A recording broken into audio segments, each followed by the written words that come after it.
শরীয়তপুর জেলার জাজিরা অংশের সড়ক যোগাযোগ ব্যবস্থায় যুক্ত হতে যাচ্ছে এক নতুন সম্ভাবনার অধ্যায়। দীর্ঘদিন ধরে যেই আঁকাবাঁকা আর সংকীর্ণ রাস্তায় যাতায়াত করতে গিয়ে এলাকার মানুষকে দিনের পর দিন চরম দুর্ভোগ পোহাতে হতো, সেই পুরনো চিত্র এখন চোখের সামনে বদলে যাচ্ছে। আগে আরাচণ্ডী মোড় থেকে রসের মোড় পর্যন্ত সড়কটি ছিল অত্যন্ত পেঁচানো ও আঁকাবাঁকা। এই সড়কে সামান্য একটু অসাবধানতা ঘটত দুর্ঘটনা, আর পাকগুলোর কারণে যানবাহনগুলোকে গতি কমিয়ে চলতে হতো, যার ফলে অনেকটা সময় নষ্ট হতো। সেই জনদুর্ভোগ দূর করতে প্রশাসন ও সড়ক বিভাগ নিয়ে এসেছে দারুণ সমাধান। পুরনো সেই বিপজ্জনক পথটিকে পুরোপুরো বাদ দিয়ে এখন সোজা ফসলি জমির বুক চিরে নির্মাণ করা হয়েছে একেবারে নতুন ও আধুনিক একটি 2 লেনের মহাসড়ক। নতুন এই সোজা পথের কারণে বাঁকের ঝুঁকি যেমন আর থাকছে না, তেমনি চালকদের সময় ও জ্বালানি দুটোই বাঁচবে অনেকখানি।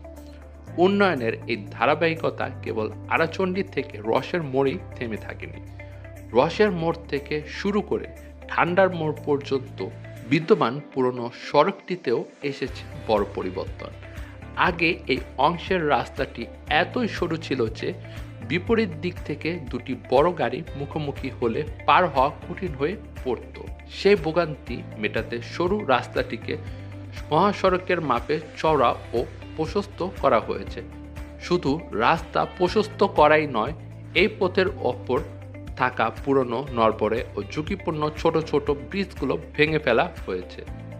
তার জায়গায় এখন নির্মাণ করা হয়েছে আধুনিক, মজবুত ও শক্তিশালী নতুন সব ব্রিজ, যা ভারী যানবাহন চলাচলের জন্য পুরোপুরি প্রস্তুত।